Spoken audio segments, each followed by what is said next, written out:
The problem in Ukraine may be the most dangerous we've seen since the Cuban Missile Crisis of 1982. The reason is that it relates to a whole series of things that could go wrong. In the north, the very small countries along the Baltic, Latvia, Lithuania, Estonia, are all dramatically increasing their defense budgets. They feel very pressured by Russia, and they're right on the Russian border, of course. Slightly to the west of Ukraine, the Poles, who always fear the Russians, have a whole new sense of being afraid. The Hungarians are beginning to be worried. The Romanians are worried. So there is a lot of tension around Ukraine. In addition, with help from Canada, Great Britain, and the United States, the Ukrainian military is being strengthened. It's getting better trained. It's getting better equipment. So the cost to the Russians of an invasion of Ukraine is going up and getting higher. On the other hand, with the seizure of Crimea, the Russians acquired the kind of strength in the Black Sea that makes it very challenging for us to be able to take them head on in that region. So far, it's not clear what Putin's goals are.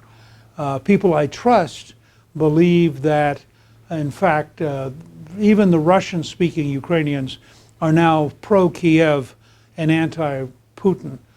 They don't want to see a war. They don't want to be occupied by Russia. They don't want to become, part of Moscow's world. They want to orient towards the West. And so it's conceivable that Putin is going to be told by his experts that you can't effectively go into Ukraine. At the same time, the Russians have developed what they call hybrid warfare.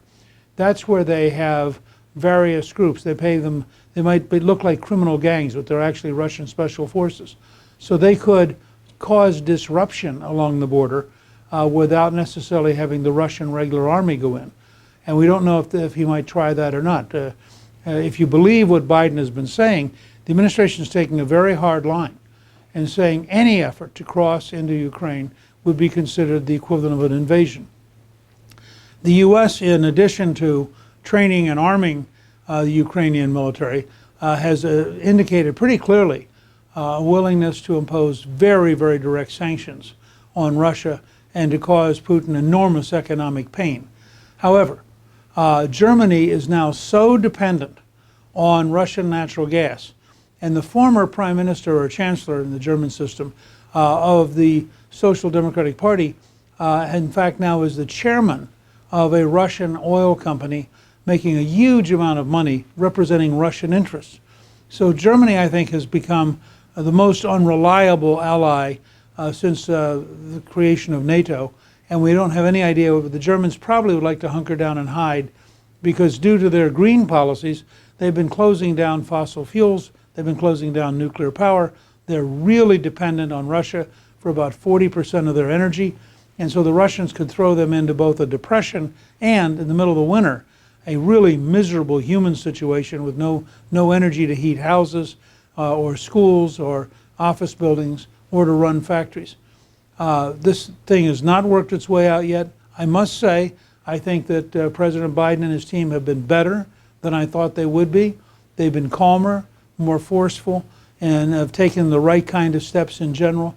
Hopefully it'll work, because if Putin can get away with some kind of adventurism in Ukraine, that sends a signal to Xi Jinping that he can probably get away with adventurism in Taiwan, and may send a signal to the Iranians that they could get away with adventurism in the Middle East.